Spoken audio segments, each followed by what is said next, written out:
তোমাদের কাছে আমি তোমাদের বুড়োদা আমার ঝুলি নিয়ে হাজির হয়েছি, ঝুলি থেকে বের করে মজার মজার গল্প শোনাতে।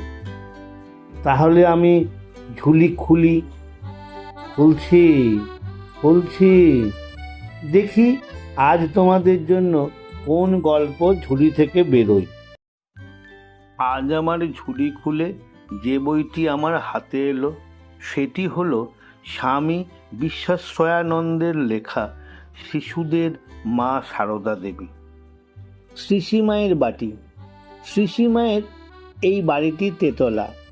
একতলায় স্বামী সারদানন্দের বসার ঘর ছাড়া আরও দুটি ঘর উদ্বোধন কার্যালয়ের জন্য তখন ব্যবহৃত হতো।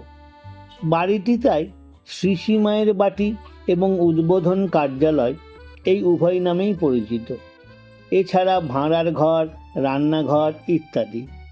দোতলার উত্তরের ঘরটি ঠাকুর ঘর। মায়ের জন্য তার দক্ষিণ পাশের ঘরটি রাখা ছিল।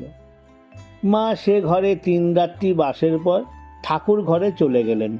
বললেন, ঠাকুরকে ছেড়ে আমার থাকা চলে না, থাকা উচিত না। বরাবর দেহত্যাগের দিন পর্যন্ত এ ঘরেই মা বাস করেছেন। একেবারে দক্ষিণের ঘরটি ছিল ভোগ ঘর। রান্নার পর এখানে ভোগ সাজানো হলে ঠাকুর খাবে এসো, গোপাল খাবে এসো বলে মা ঠাকুরকে ও বৃন্দাবন থেকে আনা তাঁর গোপালকে এ ঘরে ডেকে এনে ভোগ দিতেন। দুপুরে ও রাত্রে সাধু এবং ভক্তেরা এ ঘরেই প্রসাদ পেতেন। মা মেয়েদের নিয়ে বসতেন ঠাকুর ঘরের পাশের ঘরে।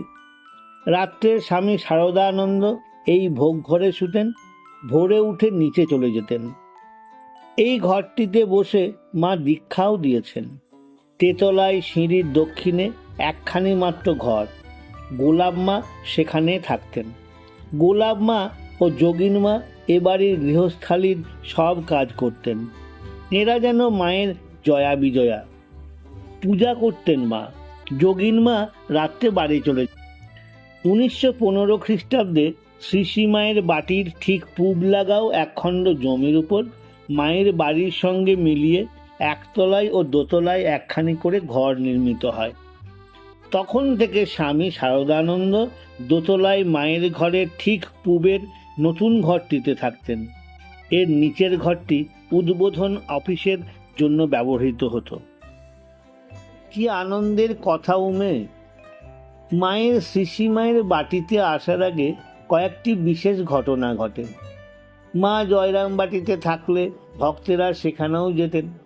শ্যামা সুন্দরী তাতে খুব খুশি। সবাই তাকে দিদিমা বলতেন। আমরাও তাই বলবো। দিদিমা একদিন দুঃখ করছিলেন। এমন জামাইয়ের সঙ্গে সারদার বিয়ে দিলুম, ছেলে পিলেও হলো না, মা বলাও শুনলে না। শুনে ঠাকুর বলেছিলেন, শাশুড়ি ঠাকুরন দুঃখ করবেন না, শেষে দেখবেন মা ডাকের জ্বালায় অস্থির হয়ে উঠবে। এখন সত্যিই কত লোক সারদা দেবীকে মা বলে ডাকছে। নাতিরা জয়রামবাটি এলে দিদিমার তাই কি আনন্দ। নাতিদের জন্য সারা বছর ধরে সব গুছিয়ে রাখতেন। বলতেন, আমার ভক্ত ভগবানের সংসার। 1891 খ্রিস্টাব্দের জগদ্ধাত্রী পুজোয় স্বামী সারদানন্দ প্রভৃতি অনেকে জয়রামবাটি এসেছেন। একদিন সব বসে আছেন, এমন সময় একজন বৈরাগী এসে গান ধরল। কি আনন্দের কথা উমে! অপর্ণে যখন তোমায় অর্পণ করি, ভোলানাথ ছিলেন মুষ্টির ভিখারি। আজ কি সুখের কথা শুনে শুভঙ্করী। বিশ্বেশ্বরী তুই বিশ্বেশ্বরের বামে।